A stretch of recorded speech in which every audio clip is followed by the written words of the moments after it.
Good morning, guys, and welcome to your show. Today is October 31st, 2018, last day of October. Everybody's celebrating Halloween, but listen, here's the thing.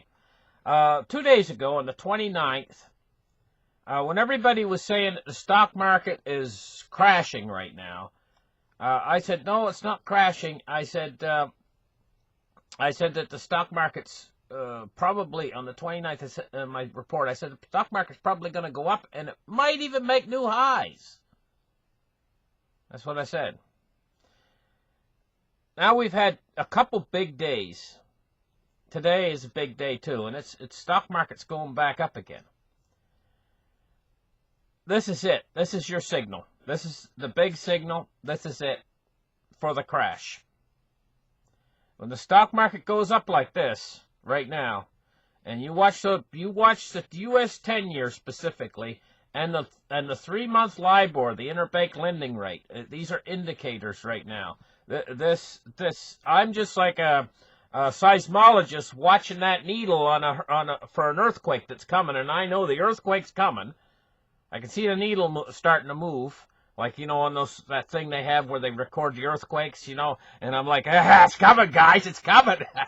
It's coming. That's it, boys. This is it. It's taken a while to get here, but this is it. This stock market's going to creep up, and as it's creeping up, watch that 10-year and watch that LIBOR, that 3-month LIBOR. They're going to creep up too. Up as in the 10-month is the yields are rising. Up as in rising yields. Watch the 3-month LIBOR and the U.S. 10-year, and both of them are rising right now, and they've started rising pretty fast. Now 3.25 is the mark. Once we crush that threshold in the U.S. 10-year Treasury, 3.25. Then we're ready for this market crash. Then we're ready. And this market, I really don't think it's going to make new highs, but it could. It actually could. Because what's happening is the buybacks had a blackout period on the buybacks. That's ended. They're coming in with some money now, fresh money, and buying back. The corporations are doing their buybacks right now, and that's going to end pretty soon. It's the final thing, like, that's been upholding these markets is the real money has been escaping out from under them. Almost like, have you ever seen in the springtime when you got a pond or a puddle and that's frozen over and the water comes out from underneath it and the ice is still there, a thin layer of ice? That's what your stock market is right now. It's a thin layer of ice with no bid under it. There's no bid under it. So when it falls, there's nothing to support. There's going to be no support. It's just gonna fall when it gets ready to fall. When it finally gets ready to fall. And so, I mean, this could really get scary. I think that the bottom will be in on this stock market crash, probably around 15,000, because I think that's when the Fed and everything's going to react. And ultimately, what I'm expecting is after the stock market drops down to 14 or 15,000, and the Fed reacts and they turn the economy around, I'm expecting the biggest bull run in the history of the stock market. That's what I'm expecting. But I'm also expecting the biggest bull run ever in history in cryptocurrencies and also in gold and silver. Whereas the dollar is just going to lose. It's just going to be a slippery slide all the way down to zero. But it's going to take a long time for it to go down to zero. Anyway, let's get started. Let's take a look at a clip right now that I did from October 29th. Saying that I saw this move upwards in the stock market ahead of time, because it's not that I am able to use hocus pocus or anything like that. It's just that I knew that not bond buybacks, but they were going to come back into the market for I'm having a brain fart. The blackout period was ending. And they're going to come, and also we've had a number of down days, and these market traders are like Pavlov's dog. When you ring the bell, the dog salivates. Well, when the markets go down, so we've had so many years now, all during the financial upswing in this market, where the market would go down, and you'd have buyers come in. So we had that happening too. So we had a couple effects happening at the same time. The Pavlov's dog effect, where they salivatate when the market goes down. Well, that's not a bell, but you get the idea. And then they come in and buy the dip, right? There's enough of that ideology still going on. There's no real big fear in the markets yet. And so that ideology is not really going to go away until we get some major fear come into these markets. And believe me, guys, it's coming. So watch this clip, and then we're going to get started on the actual market report. Get into the meat of this market report for today. 213 points. I think that we're going to see several up days here, a number of up days. And but this, and she might even make a new high. But this is very dangerous now at this point. This market, when it moves, it's just like a piece of fruit that's ripening itself and getting ready to fall off the tree. Okay, so let's turn the charts on right here, and we're going to take a look at the stock market right now. She's up 258 points on the day. Now, we see the stock market shooting up toward its high, which was 26,828. I don't really tend to think it's going to make it up there to that, but it could come close over the next little while. But it's going to be ups and downs. You know, it never goes up in a straight line, so we're going to have a few down days. But it's going to, I think, be up for the most part. It's going to head upwards.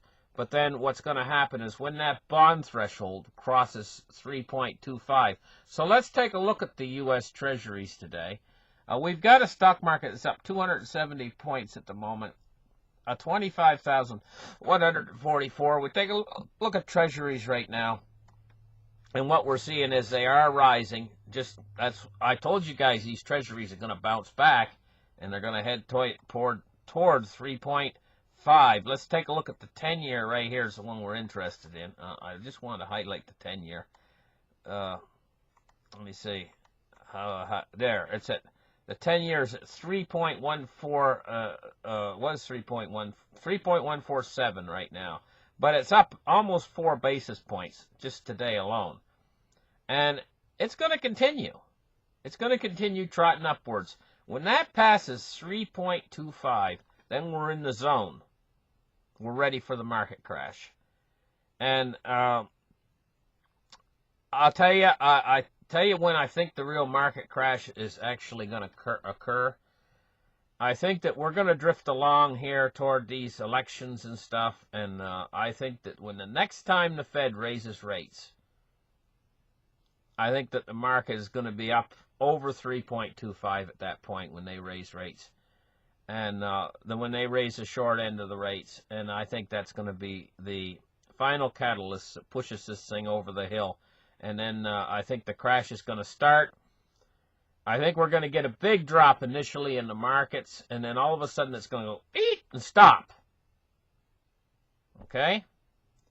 And then I think what it's going to do is the market's then going to climb a little bit back. And people are going to breathe a sigh of relief because they're going to think what they're going to think is they're going to think it's another one of these market corrections like we had in January and like what we've just been through. And they're going to think, oh, it's happening again. We've just seen a 1,000-point drop, they're going to say, and now look, it's correcting back again. It's back up 300 points. Whew, it's just another one of these.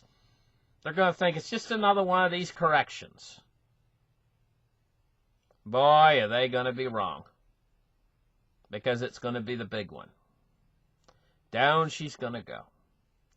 And she's going to go, and when she drops below 20,000, and that's right, I'm talking about a 5,000-point drop in the market, or 6,000-point drop in the market. That's when the real fear and panic's going to set into everybody. And at that point, the market's going to be in total free fall. Total free fall. They're going to have, they'll try shutting it down. They'll try stopping the market, and as soon as they open it, it'll be a total free fall again. It's going to be total panic at that point. That's when you're going to see the money turn back to gold and silver, and the dollar. They're going to be turned to the dollar, gold, and silver. And they're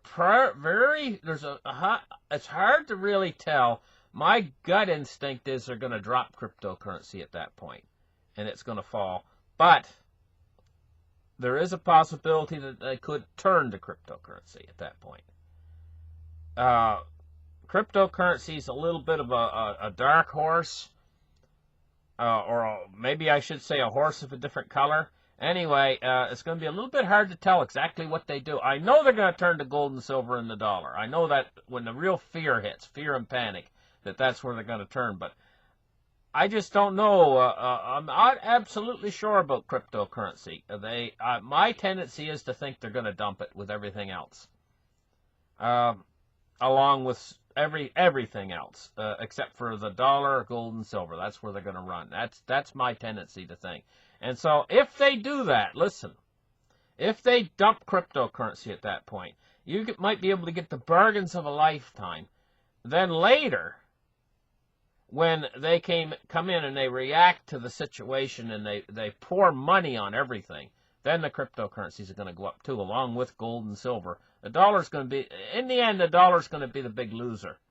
It can't go any way else. But now what we're going to take a look at is the rest of the marketplace today.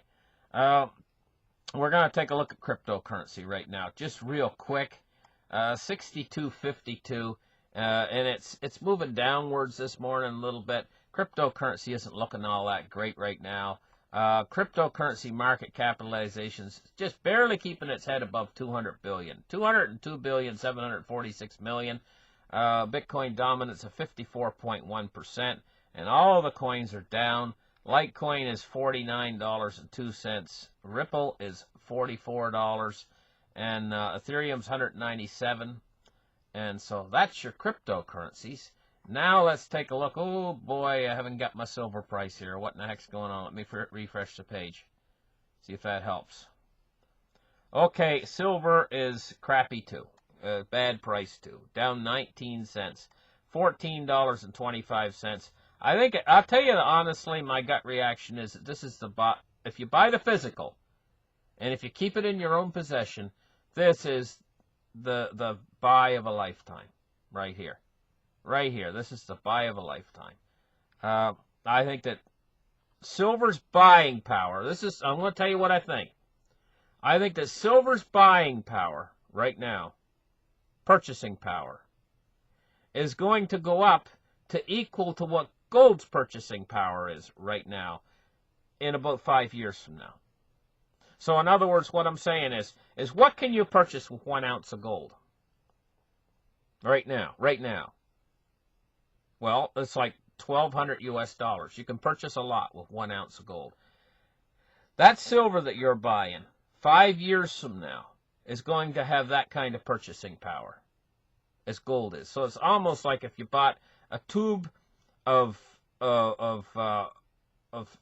20 eagles, silver eagles, that those silver eagles will have the purchasing power of 20 gold eagles 5 years from now. You have to wait about 5 years. And I think that's what's going to happen. And that's my personal opinion. But do not take that advice as financial advice. That's just what I think is going to happen. And I have good reasons for thinking that that's going to happen. At any rate, here's gold right here. Gold today is down $10.90. We're seeing a steep decline in the price of gold. I think this is what Jim Rogers and investors are waiting for. And I think that they've been settling their paper short contracts for silver and gold in U.S. dollars. I think all in one moment, when the price hits its bottom, these guys are planning on settling their paper short contracts in the real physical metal, which is their option, from what I understand. When they buy a GLD or SLV contract or whatever, I think they have an option where they can decide to settle it in real physical metal. And I think most of them settle it in dollars, right? Because they're just interested in making a quick buck. But I think that when the time comes, these guys are going to want the real physical metal, and they're going to attack it like sharks attack a dead carcass in the water, floating in the water. These guys are going to attack the real physical metal, and they have the big money. And maybe they can attack gold with what is it, an $8 trillion market, and they won't. If they go for gold, there's about 7 times more gold on Earth than there is silver. It's worth a lot more money, so there's a lot more money involved. But with your silver, and there's such a small, limited quantity of the real physical. I mean, getting back to things like these giant calatrons that they used in World War II to create the weapons for the United States. You know, they used a lot of silver in them and stuff. And there was some huge silver stockpiles in the earth. There was billions of tons. There was like 8-9 billion tons of silver out there, and they actually, the U.S. government actually took a lot of this silver, and they used it in these giant I can't pronounce the name of them. They were machines used by the Manhattan Project and stuff to create the first atomic weapons, and they used tons and tons and tons of silver in these machines. But you know what's happened over the years? That silver, there's always been shortfalls over the years. And they've slowly eroded into that silver. They've slowly taken and sold it into the marketplace to make your eagles and to make your coins, you know. And now it's all gone. It's like a person that had a bank account 20 years ago, and they went out and they spent it once a week. They spent money from the bank account, and in the end, there's nothing left of the bank account. That's what's happened, you know. And so that silver's all gone. That's been gone long ago. And how much do they really have left in the silver that's actually available for sale? Not in the world silver inventories, because a lot of people have silver, but they ain't going to sell it. Like J.P. Morgan, he's got a big chunk of silver right now. I don't know how much he's got. I'm going to guess probably at least 150 million tons. Not million tons, 150 million ounces, I should say. And he could have as much as 800 million ounces. They're not being clear with you with this, how much they have. And the reason why is he's wanting to make 10 times his money. He's not putting all that silver away just for the fun of it. Anyway, let's move on. Let's take a look at the oil price today. Here's another thing. Right here is this oil price, you know. She's a falling oil price right now, but I'll tell you half of what I'm expecting. I'm half expecting this the oil price to surge in the future. And not too long from now either. Anything at all happen over there and with OPEC and stuff, and the initial tendency is going to be for this oil price to surge. If you look 5 years out into the future, you're going to be looking at a very different oil price than you're looking at now. Much, much, much higher than it is right now. Anyway, let's see. What else haven't we not covered? We haven't covered the U.S. dollar today. 97.17. That dollar, see, it's really getting steep. It's really getting pricey. It's really getting high. And that's going to hurt the emerging markets. I don't care what they say. The emerging markets are going to start to really feel the pain. Now, the dollar's over 97, the U.S. dollar index. Take a look at the 3-month LIBOR right now. Okay, we're going to have to focus in on this chart. Let me focus the chart in. We're going to take a look at this 3-month LIBOR, and we're going to see what's happening. It's a steady increase in the 3-month LIBOR. This goes up to the 29th of 2018, 10th, 29th, and you see it's a steady increase. It's starting to head up toward 2.6%. You know, you got a big problem, a huge problem. If that LIBOR rate exceeds the U.S. 10-year, you get problems, you know. And I think the 10-year is at 3.14, and the LIBOR is almost 2.6. So I mean, these are problems in the financial system, and this is leading to the crash. This is a big, huge indicator. Okay, so now we've covered everything. Listen, thank you guys for listening to this market report. Thank you for tuning in, and we will catch you on the next show. Bye-bye, guys.